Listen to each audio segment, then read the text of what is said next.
பார்த்தால் நீங்கள் ஒரு நிலவன். அந்த நிலவு உடல் ஒப்பிட்டு சொல்லியிருக்கேன். கிழவனா? நிலவன். நிலவன். ஆமா, நிலவு உடல் ஒப்பிட்டு சொல்லியிருக்கேன்.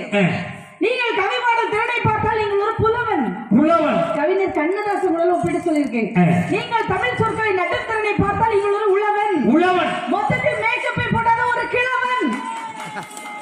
எங்க கை தட்டுறாங்க பாருங்க. இது ஒரு கிழவன் சொல்லு, ஒரு கிழவி சொல்லுது பாரு. அதான் நமக்கு பெருமையா இருக்கு. எதுக்கு நான் கிழவன் சொல்லி நடுவுல பார்த்து சொன்னீங்க? கிழவனுக்கு இன்னொரு பொருள் என்ன அப்படின்னா தலைவன் அர்த்தம். இந்த பட்டிமன்றத்துக்கு தலைவனே நீங்க தான் அப்படின்னு சொல்லி அப்படி சொல்லுங்க. நீ கவிதை சொல்ல மாட்டீங்க. என்ன அடிக்கு தலைவியே நான் தான். இந்த கிழவி நடுவுல சொல்றாங்க. அதுக்கு ஒரு ஜோர கை தட்டுங்க. நேர்மா என்ன நீ கவிதை சொன்னாயில?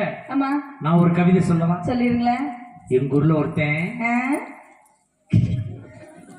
ஒரு பிள்ளைய பார்த்து காதல் கவிதை சொன்னான். என்ன கவிதை? அன்பே நீ உயிர் எழுத்து, நான் மெய்யெழுத்து. சரி, உங்க அப்பந்த ஆயுத எழுத்து, உங்க ஆத்தா விளங்காத துணை எழுத்து, இது என் தலையெழுத்துன்னு எழுதணும். இன்னொரு கவிதை சொன்னான் பாரு, எல்லாரும் கைதட்டுவாங்க.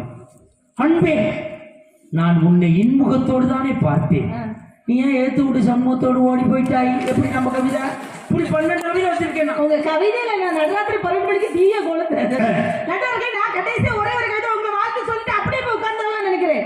சட்டை செய்த பார்வை ராயல், ஒரு சைடுல இருந்து பார்த்தால் அல்டிமேட் அஜித்குமார் சாயல், கொஞ்சம் தமிழ் திறன் நீங்கள், கொக்கோ கோலா நிறு நீங்கள். என்ன பாருங்க, ஆவின் பால் இடத்துல இல்ல. என்ன நான் கொக்கோ கோலா நிறம்தான், நான் கருப்பு தான். ஓஹோ, இல்லைன்னு சொல்லல. நீ சொன்னவனே சிரிக்காத. நீ சிவப்பா இருக்கணும் சிரிக்காத, நீ வெள்ளையா இருக்கணும் சிரிக்காதரா. நான் கருப்பு தான், நான் கருப்பு தான்.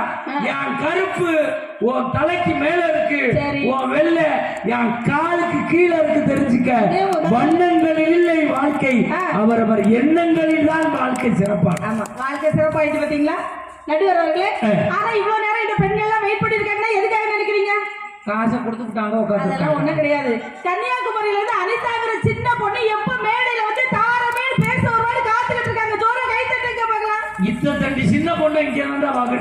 ஏங்க வயசுல சின்ன பொண்ணு, உருவத்துல கொஞ்சம் பெரிய பொண்ணு, ஒண்ணு தப்பு இல்ல, பெரிய பொண்ணு தான். எடுத்துட்டு போட்டேன்.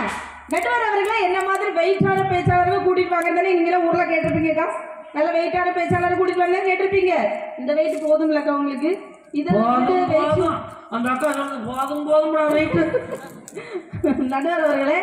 ஆனா இங்க இருக்கக்கூடிய பெண்கள் எல்லாம் பாருங்க, எவ்வளவு அழகா கலர் கலரா ட்ரெஸ் போட்டுட்டு அழகா பட்டுப்படம் எடுத்துட்டு அப்படி கலர் கலரா உட்கார்ந்து இருக்காங்க. இந்த பெண்கள் எல்லாம் எப்படிப்பட்டவங்க நினைக்கிறீங்க? இவ்வளவு தூரத்துல உனக்கு கண்ணு நல்லா